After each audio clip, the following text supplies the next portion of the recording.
Former sports medicine doctor Larry Nassar was allegedly attacked by inmates at the Arizona prison where he is serving a life sentence. It's our big story on 12 News at 6. Nassar's attorneys say he had just been released into the prison's general population when he was physically assaulted by fellow inmates.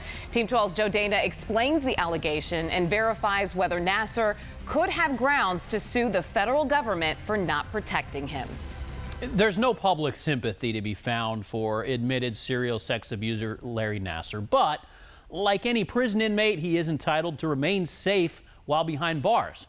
Now, what happened here? According to court records, back in May, on the first day Nassar was released to the general inmate prison population, he was apparently physically attacked by other inmates. Court records don't go into detail as to how badly the 50-year-old was injured and how many other inmates were involved. Nassar's attorney is blaming the judge who sentenced Nassar, writing that she demonized Nassar in front of the world when he was sentenced and had openly stated in court she expected he would be harmed while in prison.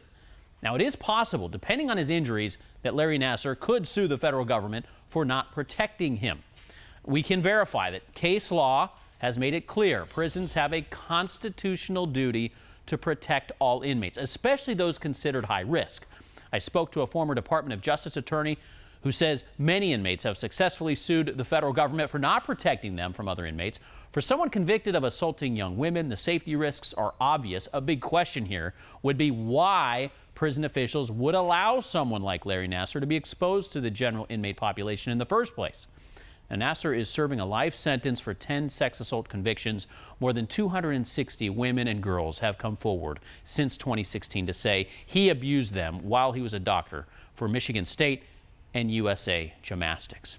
Now, that federal prison in Tucson houses other high-profile inmates. They specialize in this kind of thing. Nassar's attorneys are asking that he be resentenced by a different judge. Joe Dana, 12 News.